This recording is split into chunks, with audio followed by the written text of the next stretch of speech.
क्या सभी मुस्लिम राष्ट्र एक हो जाएं? क्या खाड़ी देशों में जारी शिया सुन्नी जंग खत्म हो जाएगी? क्या नसरुल्लाह और हानिया की हत्या के बाद सभी मुस्लिम राष्ट्र एक सुर में इजराइल के खिलाफ हल्ला बोल देंगे और इजराइल का हाल भी राफा, गाजा, लेबनान, बैरूत जैसा कर दिया जाएगा? क्या तीसरे विश्व युद्ध का शंखनाद आज खमेनोई ने यह कहते हुए कर दिया कि बदला लिया जाएगा और इजराइल दुनिया के हर मुसलमान के खिलाफ है और उससे सभी को एक साथ बदला लेना होगा? इस बयान के बाद क्या दुनिया में तीसरे विश्व युद्ध की आहट बढ़ गई है और क्या जल्द ही मुस्लिम राष्ट्रों की कोई बैठक हो सकती है जिसमें सभी मिलकर नेटो जैसा संगठन बनाए, संयुक्त रूप से इजराइल के खिलाफ हल्ला बोल दें, या जिसका जिक्र हम करें OIC, जिसके अंदर 57 मुस्लिम राष्ट्र और 200 करोड़ के आसपास की आबादी, क्या वो एक साथ हो सकते हैं और अमेरिका के खिलाफ रणनीति बना सकते हैं? इस स्थिति में अमेरिका की रणनीति क्या होगी? रूस, फ्रांस, चीन और ब्रिटेन की भूमिका क्या होगी और दुनिया पर इसका क्या असर पड़ेगा? आज हम आपको हर सवाल का जवाब देंगे, साथ ही यह भी बताएंगे कि इसकी क्या सच में कोई संभावना है कि सभी मुस्लिम राष्ट्र एक हो सकते हैं, या फिर ये सिर्फ अपने गले की घंटी को ईरान सभी मुस्लिम राष्ट्रों के गलों में बांधना चाहता है और खुद खलीफा बनना चाहता है।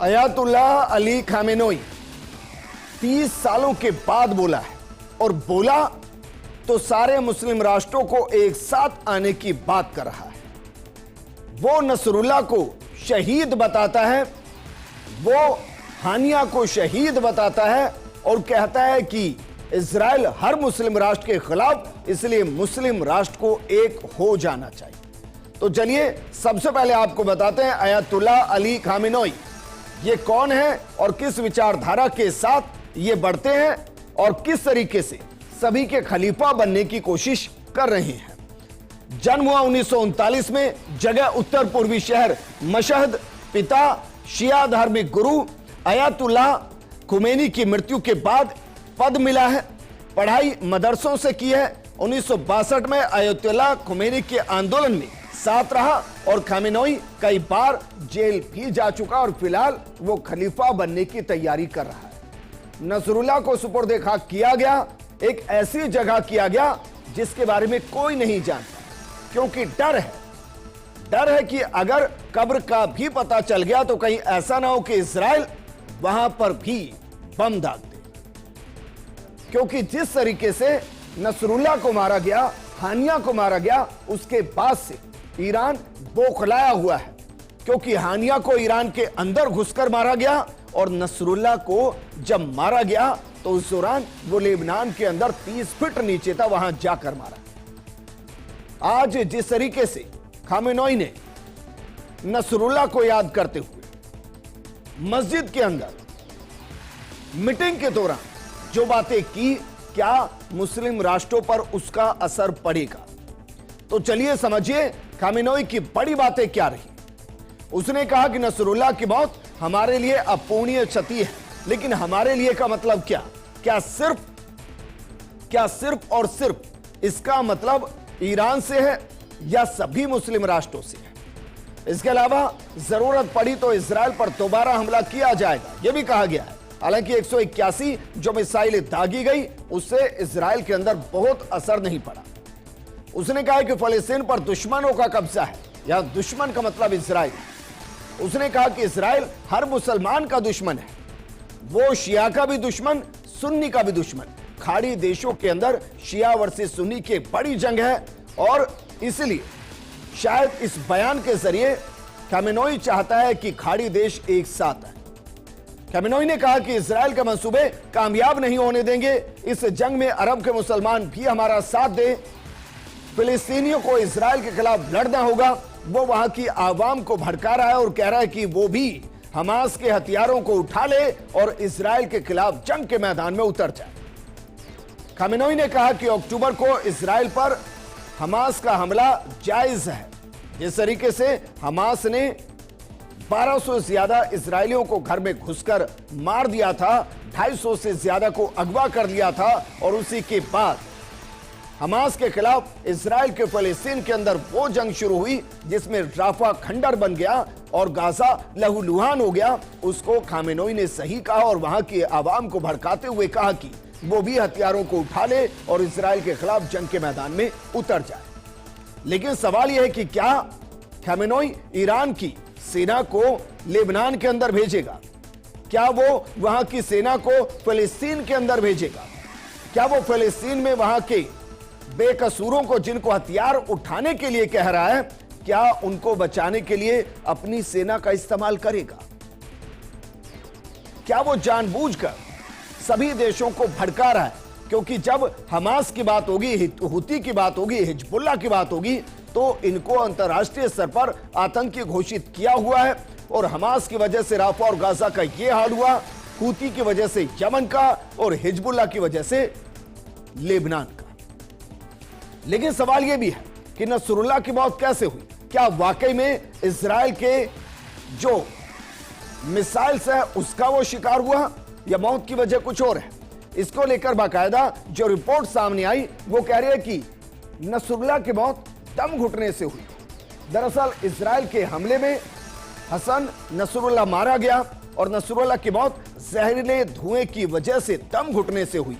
वो बैरूत में हिजबुल्लाह के सीक्रेट बंकर के अंदर छिपा हुआ था। 27 सितंबर को इजराइल के हमले में उसकी मौत हो गई।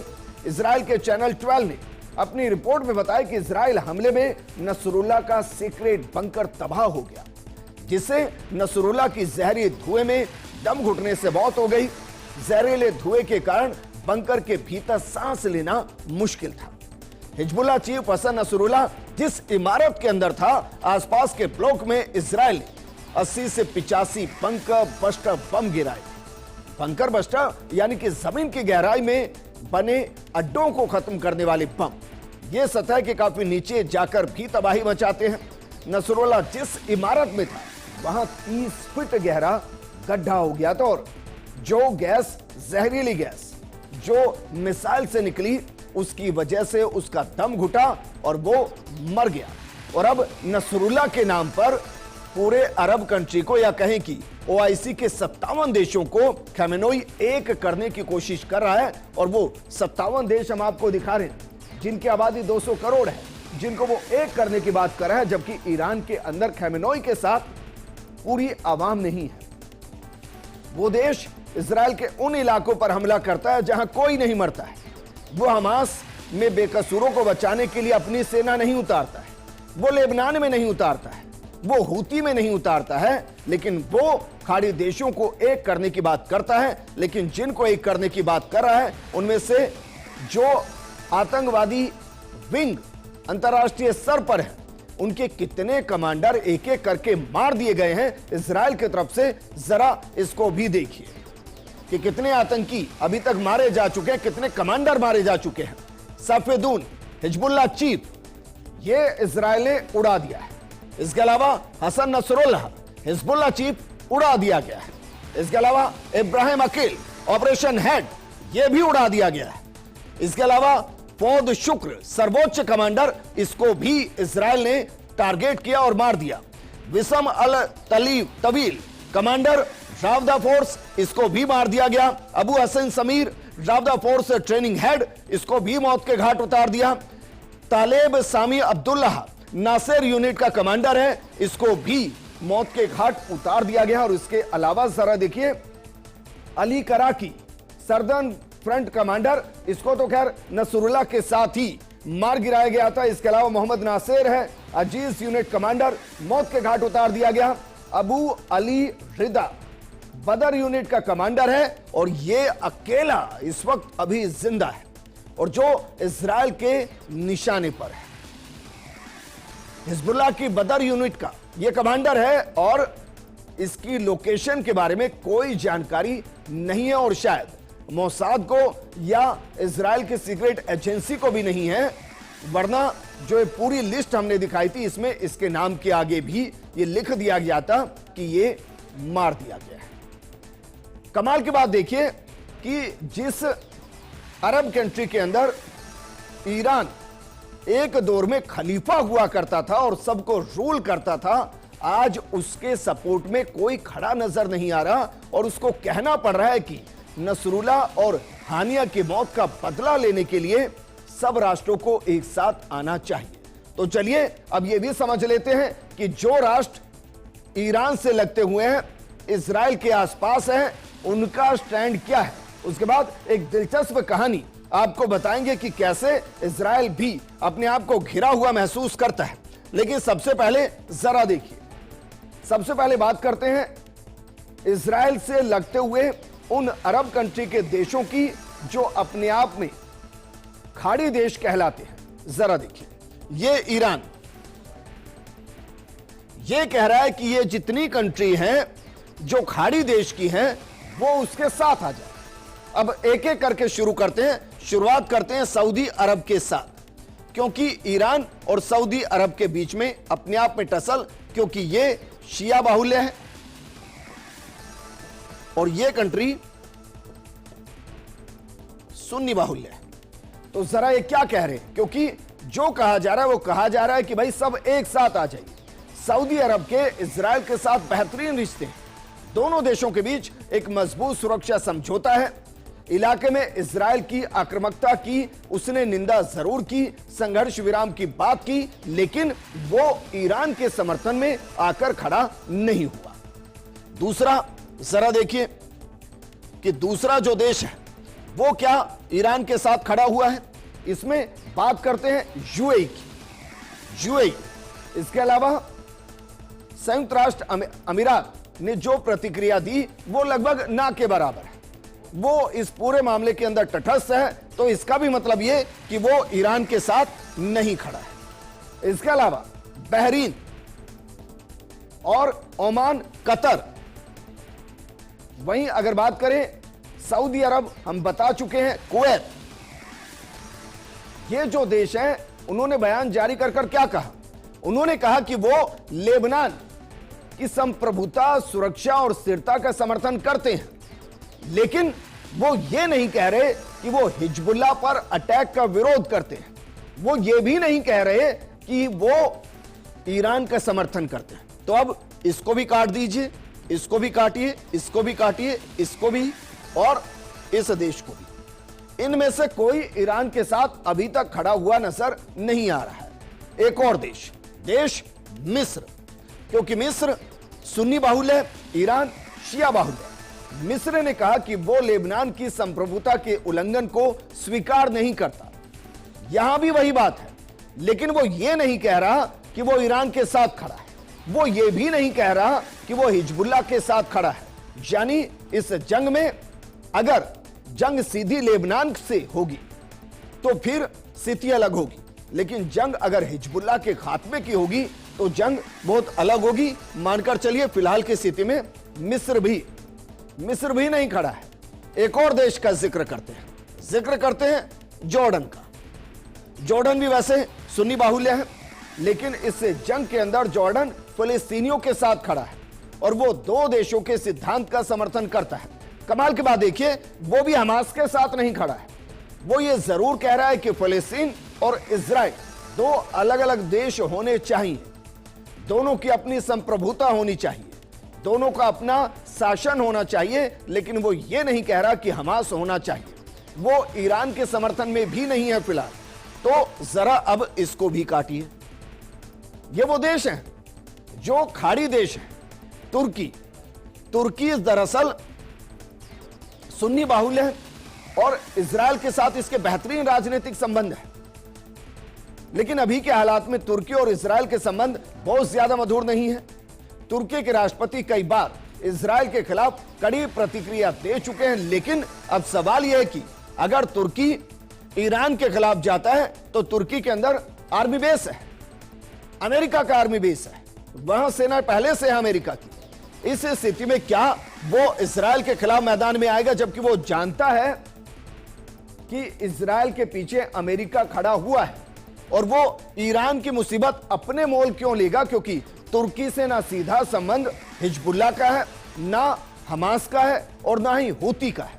तो तीन आतंकवादी संगठनों पर अगर इजराइल अटैक कर रहा है तो तुर्की मौन हो सकता है, इजराइल का विरोध कर सकता है, लेकिन वो जंग के मैदान में इजराइल के खिलाफ इसलिए नहीं आएगा क्योंकि अमेरिका उसके पीछे होगा और अमेरिका ने बाकायदा आर्मी बेस तुर्की के अंदर बना के रखा है। तो फिलहाल के लिए यह भी मान लीजिए कि तुर्की भी साथ नहीं है।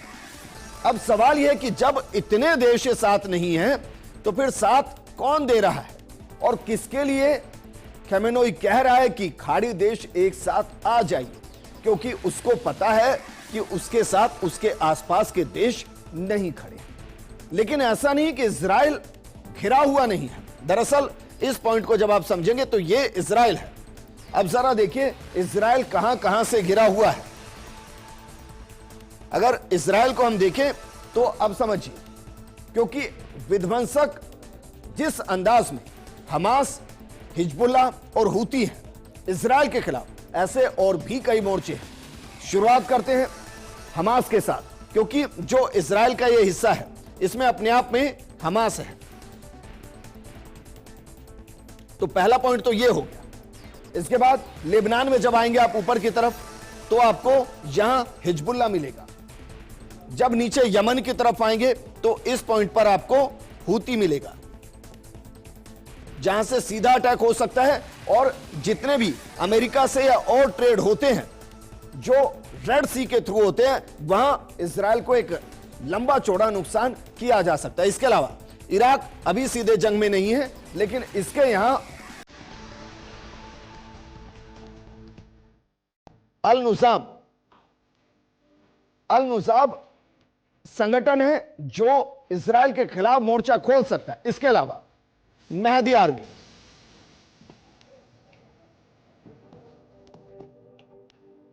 आर्मी भी इराक के अंदर है और वो इजराइल के खिलाफ मोर्चा खोल सकती है।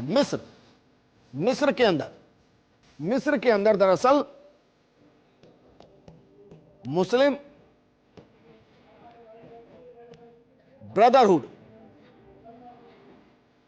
ब्रदरहुड दरअसल मिस्र के अंदर है, वो भी इजराइल के खिलाफ मोर्चा खोल सकता है। इसके अलावा सीरिया के अंदर बाकायदा सीरिया के अंदर अल फतह अल के नाम से संगठन है जो बाकायदा इजराइल के खिलाफ मोर्चा खोल सकता है। तो एक बार के लिए आप मान सकते हैं कि अगर सीधा देश उसे नहीं टकराता तो प्रॉक्सी वॉर उसके खिलाफ हो सकती है और कई और मोर्चे इजराइल के खिलाफ खोल सकते हैं। बिल्कुल वैसे जैसे यमन सीधा नहीं टकरा रहा है लेकिन हूती टकरा है, फिलिस्तीन सीधा नहीं टकरा रहा है लेकिन हमास टकरा रहा है, लेबनान सीधा नहीं टकरा रहा है लेकिन हिजबुल्लाह टकरा रहा है। बिल्कुल उसी तरीके से ये देश भी टकरा सकते हैं। लेकिन अगर टकराए तो क्या होगा? कहते हैं कि इतिहास से बहुत कुछ समझने को मिलता है, सीखने को मिलता है। तो चलिए अब हम आपको एक ऐसी जानकारी दे रहे हैं जो 1940 से लेकर आज तक के दौर में इजराइल कब कब खाड़ी के कौन कौन से देश से टकराया और उसका क्या क्या परिणाम रहा है। सबसे पहले जो जंग हुई वो इजराइल की 1948-49 में हुई और युद्ध का सामना इजराइल को करना पड़ा था। रोकिए जरा इसको। इस दौरान इजराइल फलस्तीन से अलग देश घोषित हो गया था और 5 अरब देशों मिस्र, इराक, जॉर्डन, लेबनान और सीरिया ने 5 देशों ने इजराइल पर हमला किया था। और इस जंग में गाजा पट्टी के अलावा इजराइल ने लंबी जगह को खुद के नियंत्रण में ले लिया था और ये 5 देश देखते रह गए। दूसरा युद्ध, इसके बाद 1956 में फिर से स्वेज संकट का विवाद शुरू हुआ और इस वक्त फ्रांस, ब्रिटेन और इजराइल ने मिलकर मिस्र पर हमला किया और नहर क्षेत्र पर कब्जा कर दिया, लेकिन जल्द ही अंतर्राष्ट्रीय दबाव में वापस दे दिया। लेकिन इजराइल यहां भी नहीं हारा। तीसरा युद्ध ये अरब इजराइल युद्ध के नाम से जाना जाता है और यह जंग 6 दिनों तक चली थी 1967 के अंदर। इस युद्ध में 5 लाख फलस्तीनी बेघर हो गए थे जो जॉर्डन की तरफ चले गए। और इस जंग में इजराइल ने मिस्र को गाजा से, सीरिया को गोलन पहाड़ियों से और जॉर्डन को पश्चिमी तट और पूर्वी यरूशलेम से बाहर धकेल दिया था। चौथा युद्ध साल 1973 में कूटनीतिक तरीकों से मिस्र और सीरिया को अपनी जमीन वापस नहीं मिली तो 1973 में उन्होंने इजराइल पर चढ़ाई कर दिया, अटैक कर दिया। अमेरिका, सोवियत संघ और राष्ट्रीय संयुक्त राष्ट्र संघ ने संघर्ष को रोकने में महत्वपूर्ण भूमिका निभाई थी।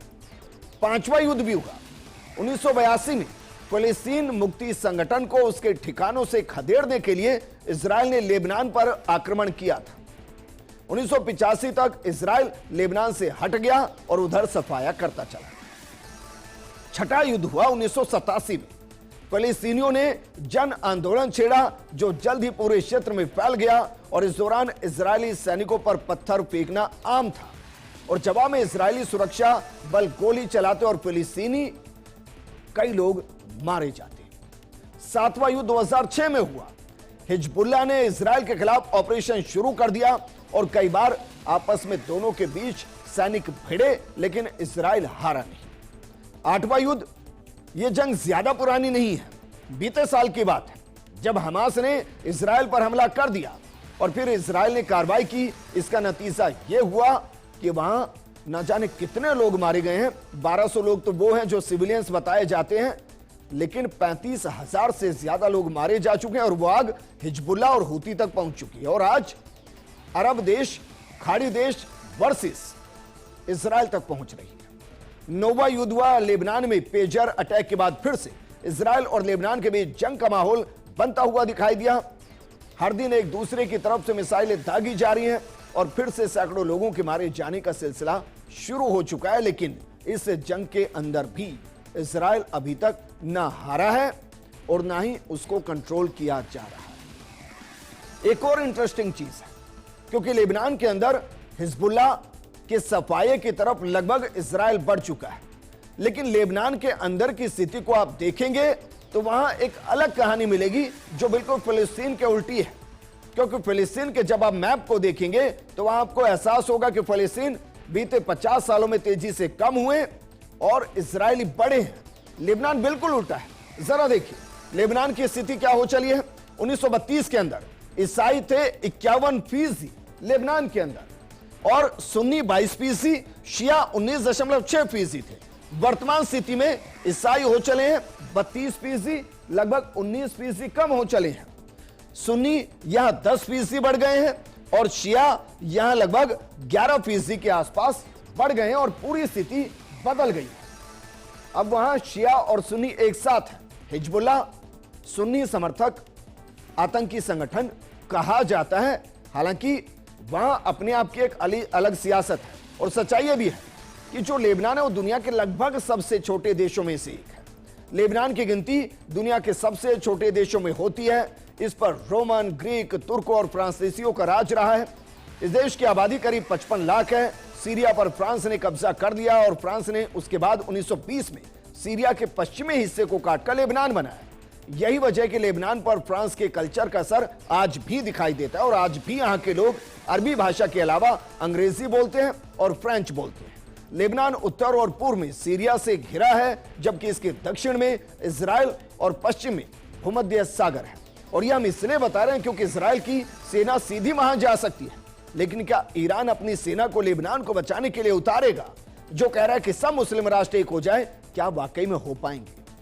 तो देखिए, मोटे तौर पर तो हम बता रहे हैं कि 200 करोड़ के आसपास मुस्लिम आबादी है, लेकिन दुनिया में जो मुसलमान है वो कैसे बटे हुए हैं? दरअसल दुनिया में 20 बिलियन की आबादी मुसलमानों की है और इन सभी मुसलमानों का विश्वास इस्लाम धर्म में, बावजूद इसके 4 अलग अलग पंथों में बटे हैं, जिनमें मुख्य तौर पर शिया है, सुन्नी है, सूफी और अहमदिया है। इनमें सबसे ज्यादा आबादी 85% सुन्नी पंथ की है, लगभग 15% शिया की आबादी है और सबसे ज्यादा मुसलमान पूर्व एशिया और दक्षिण एशिया के देशों के अंदर रहते हैं। लेकिन जिसका जिक्र हमने किया, एक बार देखिए 4 तरीके से, हालांकि इसके अलावा जब आप इसके बाइफर्केशन में जाएंगे तो आपको मुस्लिम और भी कई हिस्सों में बटे हुए नजर आएंगे, लेकिन फिर भी सुन्नी मुसलमान, शिया मुसलमान, सूफी मुसलमान और अहमदिया मुसलमान, ये चार मोटे तरीके से हैं। और जब आप आएंगे खाड़ी देशों के अंदर तो मुख्य तौर पर वहां आपको शिया और सुन्नी ही मिलेंगे। चलिए चलते चलते आपको यह भी बताते हैं कि सुन्नी मुसलमान किसको कहा जाता है और शिया किसको कहा जाता है, ताकि आपको समझ में आए कि वहां विचारधाराएं कैसे बदली हैं और क्यों एक दूसरे के साथ वो खड़े नजर नहीं आते। मुसलमानों में सबसे बड़ी आबादी सुन्नी मुसलमानों की है। पूरी दुनिया में कुल मुसलमानों में लगभग 90% मुसलमान सुन्नी हैं। ज्यादातर सुन्नी मुसलमान इस्लाम की सबसे ज्यादा पारंपरिक और रूढ़िवादी धारा को मानते हैं। दरअसल सुन्नी शब्द ही अहल अल सुन्ना नाम के शब्द से आया, जिसका अर्थ होता है परंपराओं को मानने वाले लोग। जबकि शिया मुसलमान कौन है? मुख्य तौर पर सुन्नी मुसलमानों के मुकाबले इनकी आबादी दुनिया में बेहद कम है। शिया समुदाय की शुरुआत सबसे पहले एक राजनीतिक धड़े के रूप में हुई। शिया शब्द का अर्थ शियात अली यानी कि अली का दल। अली पैगंबर मोहम्मद के दामाद थे। अली और उनकी संतानों को ही मुसलमानों का नेतृत्व करने का अधिकार था, यह कहा जाता है। और शिया समुदाय का सबसे बड़ा चेहरा आज की तारीख में अयातुल्लाह अली खामेनोई है। और कमाल की बात देखिए, वो कह रहे हैं कि भाई सब एक साथ आ जाइए। लेकिन क्या वाकई में उनके कहने से सब एक साथ आ जाएंगे? मुझे लगता है इस प्रोग्राम के बाद आप बहुत अच्छे से समझ गए होंगे कि मुस्लिम राष्ट्र एक साथ इस मुद्दे पर नहीं आ रहे हैं। कोई ईरान की घंटी को अपने गले में नहीं बांधेगा, क्योंकि जंग सीधे किसी देश के खिलाफ नहीं है। जंग हिजबुल्लाह के खिलाफ, हूती के खिलाफ और हमास के खिलाफ है। और इसलिए शायद खामेनोई जो संवेदना के साथ ये कह रहे हैं कि नसरुल्लाह की मौत के बाद सबको मिलकर बदला लेना चाहिए, ऐसी संभावना वर्तमान में दिखाई नहीं दे रही है। लेकिन क्या मुस्लिम राष्ट्र एक होंगे? आप जरूर बताइएगा। इस प्रोग्राम में फिलहाल इतना ही, लेकिन आप बने रहिए फर्स्ट इंडिया न्यूज के साथ, क्योंकि खबरों का सिलसिला लगातार जारी है। नमस्कार।